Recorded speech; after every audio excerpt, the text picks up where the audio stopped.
of the knight in armor bright, faithful and true to you, darling. The traffic stop of Lebanon, Pennsylvania. I will be the one to hold you in my arms. Made possible by Officer Huffstutler of the Pennsylvania State Police Department. After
all,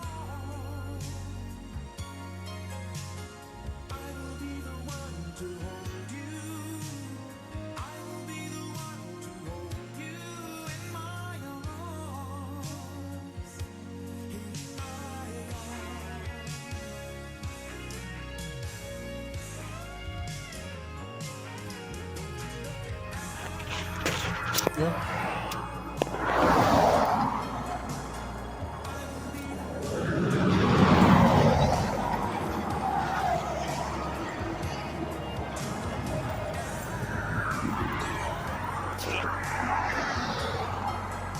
That's right.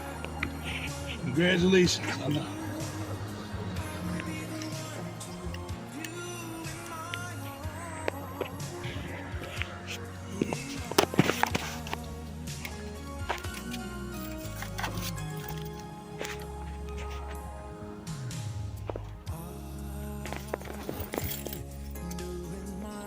Hello, how you Huffstutler doing? with the state police. Can I see your driver's license registration? Okay, what's the reason for the stop, sir? I'll explain to you when you present those documents. Documents are right here. Thank you very much. I know what's. All right, so again, my name is Trooper Huffstutler with the state police. I understand you are recording. You are being audio and video recorded by my devices as well.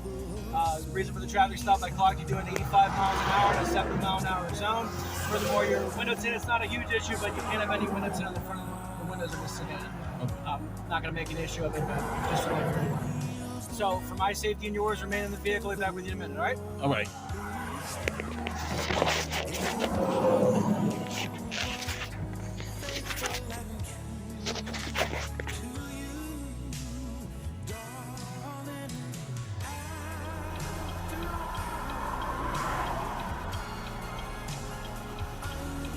Well, folks, what can I say? We got another interesting YouTube video on our hands. Yep. So that means when I get back home, I'm going to extract the footages on these cameras. No, I don't have to turn off this V camera. All I gotta do is upload the files.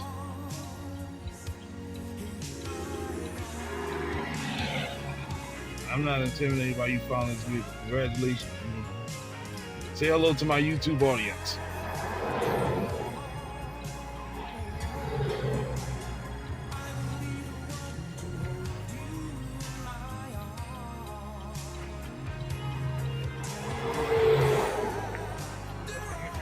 Appreciate that. All right, so I'm issuing a citation. I'm going to cut you a little bit of a break. I'll explain how I did that. In lieu of the speeding section, I'm going to cite you for section 6110. This just says that you've violated the rules of the vehicle code in general. This section carries no points. It's also a much lower fine. You understand? Okay. Okay. What's the amount of the fine, by the way? 154.50, which is less. It's 2 miles an hour. Every 2 miles an hour over the speed limit is another $1 fine. Okay. Right? So I'm not doing all that mess. I did annotate your actual speed in the remarks as well as the method in which I used to clock your vehicle. That way you and I are clear as to why I stopped you. Okay. Okay. On the top left-hand corner of the citation is the address and phone number for the district magistrate or the judge. You have 10 days to respond to this citation simply by entering a plea of guilty or not guilty. Okay. If you fail to respond in that 10-day period, your driver's license will be suspended and a warrant will be issued for your arrest. An arrest warrant for not hurting nobody? A summary arrest warrant from the magistrate. Yep. It's for failing to pay or failure to respond. They're not going to. You can be taken into custody, but it's just so that you actually respond to the citations. Okay. However, there's very simple steps to avoid that happening. You read these instructions, and within that 10-day period, again, all you have to do is enter a plea of guilty or not. Right. Whether in person or by mail. All right? Okay. Any questions for me? No, that's all questions. So I like your cameras and stuff, and your scrolling thing. Where'd you get that at? That's actually a thing off of eBay. That's cool, man. Yeah, Like you that. know what I'm saying? You know what I mean? I got a YouTube channel. Won't you like, share, and subscribe? Yeah, I'm gonna. What's your username? Are you gonna make me a star, man? SW-cams. SW dash. Yup. Okay. How'd I do? Oh, I think you did good. All right, man.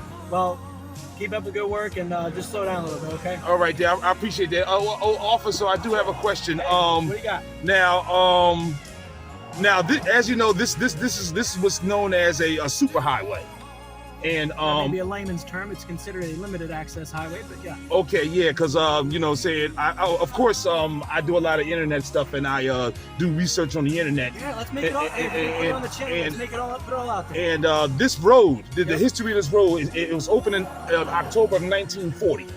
Now, it was 37.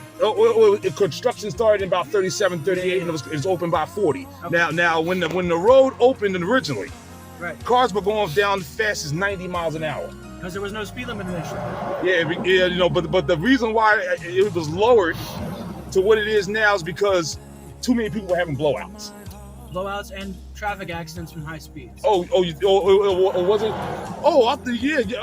But to be honest with you, you know what? This road, you guys, I'm pretty sure you guys realize it too. But you could safely do 95 down this road. I would disagree with that. Oh, you don't think so? Oh, that's like reindeers, right. So let's think about it. Since we'll make a good video. Okay. So let's say you could do 90 miles an hour safely on a given day, right? Right. For a distance. You mentioned blowouts. Are you trained to deal with a blowout at 90 miles an hour or any speed for that matter? Or if say there's a nice state trooper standing on the side of the road talking to a guy about his YouTube channel and you're doing 90 and somebody's messing with their cell phone, this, that, and the other thing, doing 90, you think they're going to bring their vehicle to a controlled stop if they see me on the side of the road and want to swerve? Probably not. So that's why the speed limit, I'm not stopping people doing 71 or 72, or, you know what I mean? I understand people go faster. You're doing 15 over, 20 over 1 point, but I didn't get a good clock, which is annotated on your citation. Okay. So, yeah, I agree that you go faster out here than you do on a back road, but there still is a speed limit, and that exists for safety. Okay. So, Yeah, it exists. You know, in a sense, I would say it exists for safety. But let's say, for instance, somebody was getting pulled over for doing like 10 miles over the speed limit or 15 miles over the speed limit, whatever, yeah, and they made a decision not to stop for the red and blues. they made this. Say it again. It was, They made the decision not to stop for the red and blues. okay. Now, if the cop is like, you know, trying to pull that person over to try to cite them in the name of safety, that cop will, how can I say this, go to whatever measures that they need to go to stop that person, even if it means doing violent stuff such as, I know in Pennsylvania y'all got what's called a pit maneuver, Yep. so y'all can ram cars and Oh, no. Let's get it straight. The pit maneuver and a ram are two different things. Okay. They're two different types of legal intervention. A pit maneuver is a precision immobilization technique where Right. we just bring the car to a safe stop. A ram is a more forcible measure where, like, there's dangerous stuff going inside that car. You can't just ram. Okay. All right. But a pit maneuver is a way to bring the vehicle to a short stop if you're failing to yield to the emergency vehicle, because one, you've committed a violation. Okay, whether you agree with the basis of that or not, it is law. Right. We are law enforcement officers. Right. And those laws exist because not me and not my supervisors, the state legislature has enacted those laws that we are sworn, as it says on your thing, to enforce. Yes. Okay, so under the Pennsylvania Constitution and the U.S. Constitution, I will not violate your law, your rights, because I'm a big proponent of the Constitution. Right. It's very important. Okay. So, yeah, but if you fail to obey the instructions of a law enforcement officer, then yes, those methods are legally allowed to bring you to a stop. Because once you go from just speeding and then you don't stop, then it goes up to a misdemeanor violation for fleeing and eluding. Right. If you do it at a high rate of speed, putting other people in danger while fleeing, or if you cross a state boundary, then it turns into a felony. So that's another, And if you're driving in that manner, yeah, if that was you and somebody's coming up behind, I'm chasing somebody. You want that guy if you have family members or loved one in your car? Oh no, like you. I understand what you're saying. 'Cause like if that person who's fleeing happens to bump someone else. 1 second, I got my Okay. 60 and 50.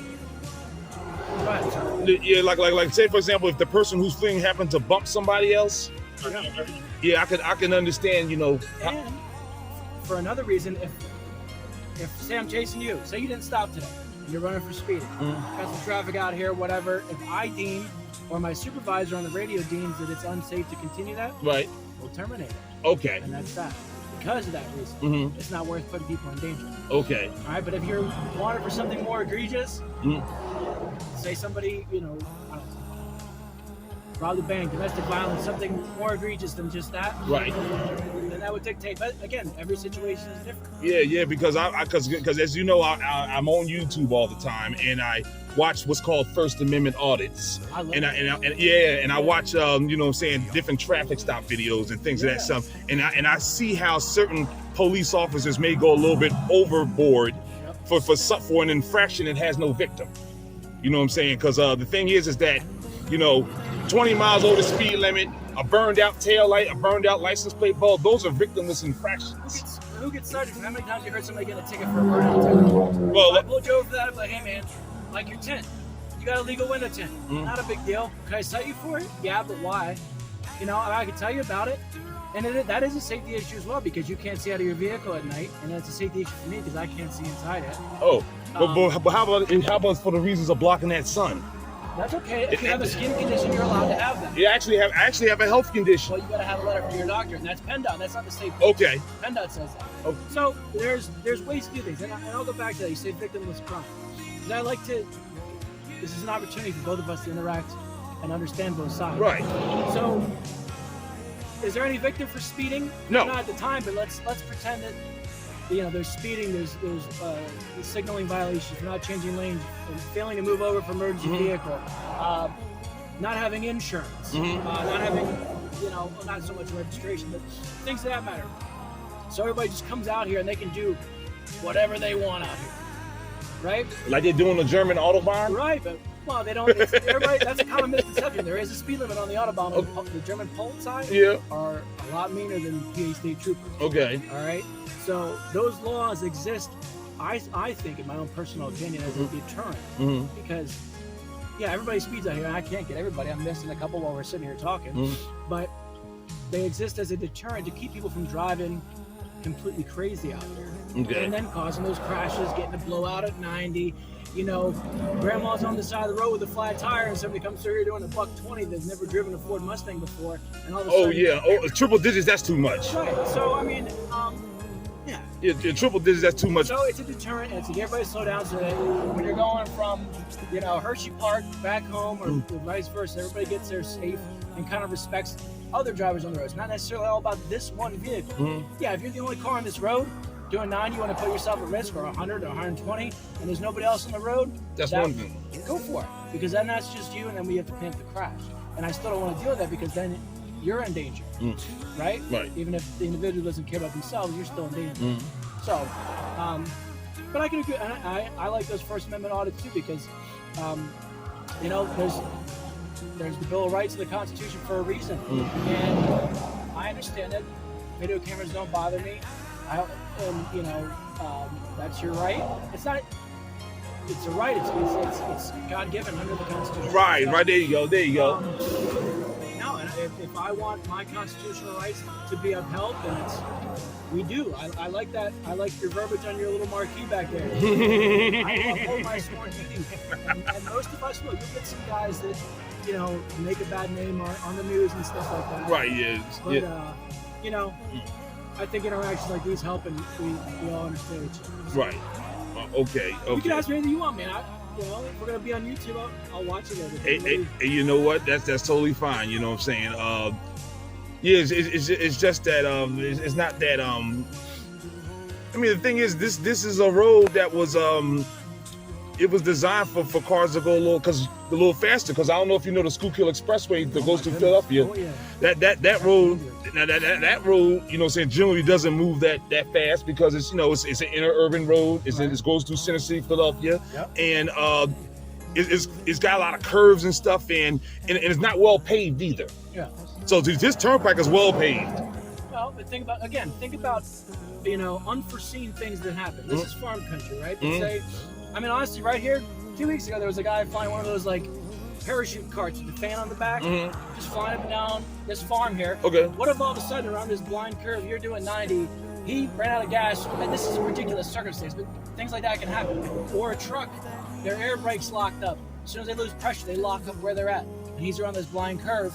It's just you and him on the road at 12:30 in the morning. All of a sudden he's there.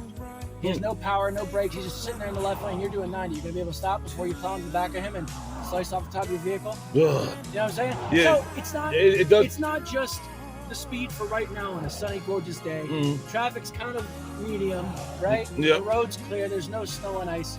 It's there to establish what PennDOT believes is a safe speed for the roadway at all times. Now, if it's snowing and all those other conditions exist. Oh yeah. You have to. I would at that time, like if it was doing, like if it was snowing or heavy rains or even tornadoes and whatnot, you couldn't even do the speed limit. Right, and you can. And if you crash, you could be cited for doing, even if you were doing 50 and you crash. Okay. You know what I'm saying? So just things to think about. Like nobody's out here getting any excitement out of giving people tickets. We're out here because this is, I don't know what you do for work, but this is our job and part of the job.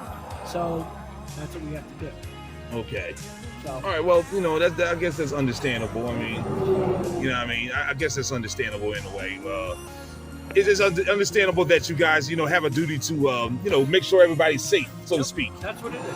And, you know, that's that. So just perspective. I mean, I have a perspective from your point of view as well. Yeah. I wouldn't want to be pulled over.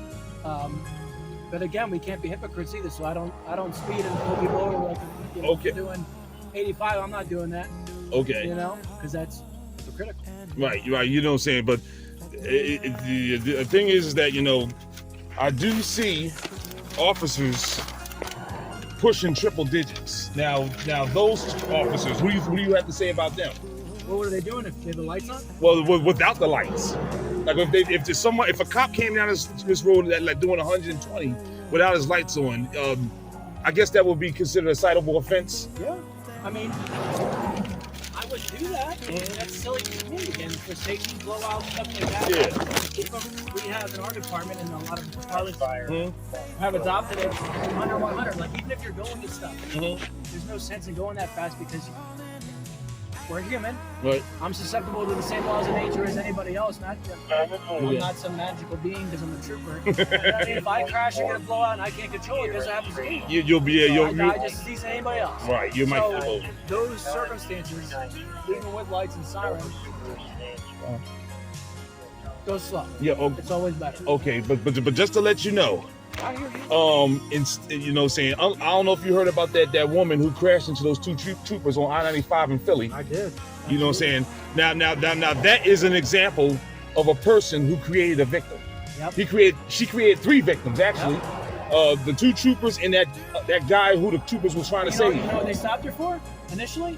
You know they stopped her before that, right? Yeah, for doing like 110 or something. Victimless crime, right? And then what happened? Something else came in. They had to break free from that. Right. So what you say is a victimless crime, right? And she was intoxicated and high on marijuana. If they would have had time to go through that and not had to be dispatched to a guy walking on the interstate, might have saved their own lives. So it's little things like that. You know, and like little things like the taillights out, this and that. What if the taillights out and you pull the guy over and that's your interaction time, but the guy is so drunk, he's falling asleep at the wheel. And if we hadn't stopped him, he'd have gone on the road, caused a major crash, as you say, a crime with a victim associated. Yeah. So just things to think about. Okay. You know, I can appreciate your, you know, and I like your questions.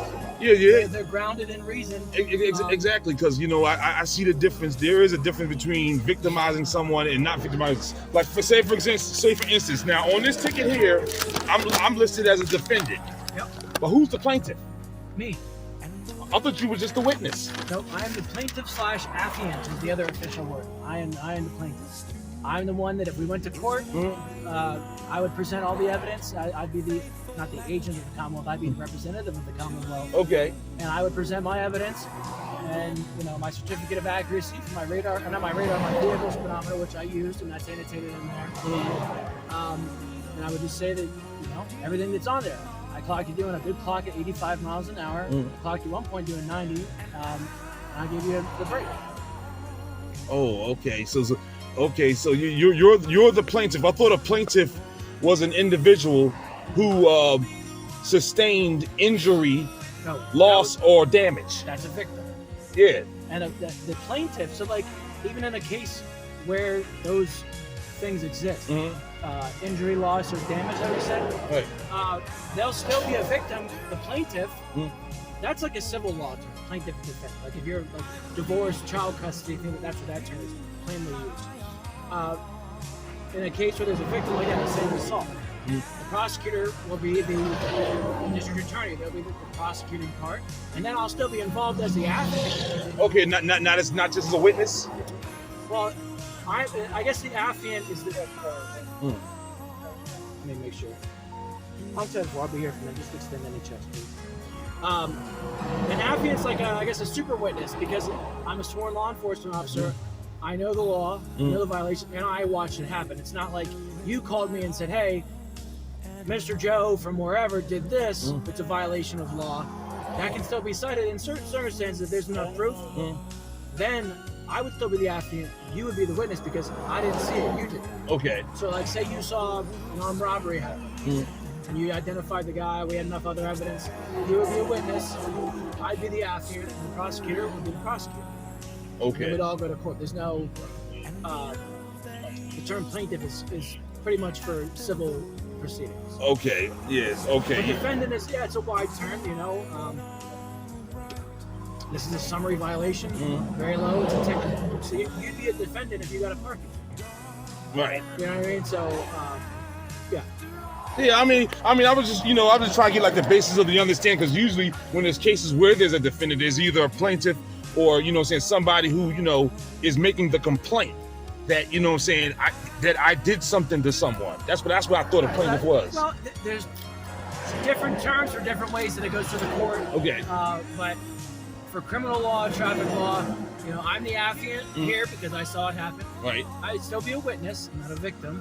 And then at the summary level, I'd be my own prosecutor. If you appealed it, then an ADA would come down and, you know, go through the summary appeal. Right. If it was a DUI or a more egregious driving offense, there most certainly would be a DA involved because you're looking at higher penalties, higher fines, jail time, and stuff like that for DUI or like, you know, homicide with motor vehicle stuff.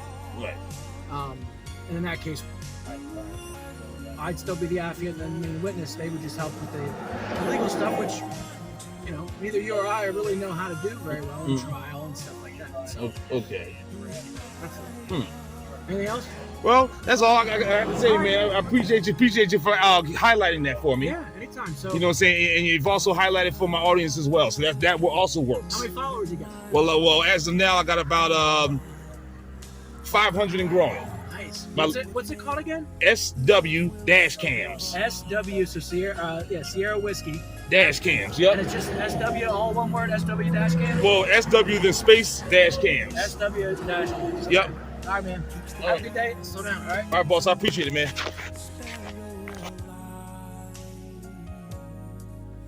And the love that heals the wound after the war is through is the light in armor bright.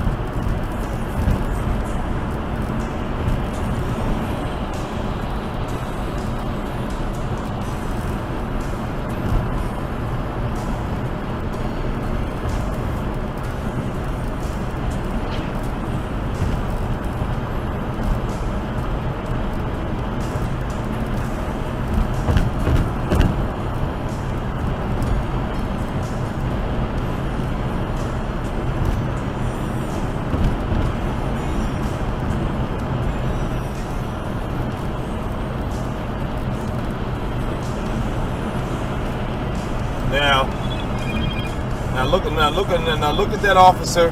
I was just talking to the Officer Huff about his officer speeding. Now, that officer who just passed me got out of the left lane to get in the right lane and pass the cars that were in the left lane that were doing about 80 miles an hour. I was just talking to Officer Huff about that. How ironic. Now I wonder if Officer Huff is going to bother to give him a ticket now that I have the evidence on dash camera that officer was speeding. He was doing way more than 85 because the cars in the left lane were doing about 80. And look at that same gold undercover state police SUV is even further ahead of me. And guess how fast I'm going now? 80. So if I'm doing just 80, then what the hell was that cop doing? I wonder what Officer Huff got to say now.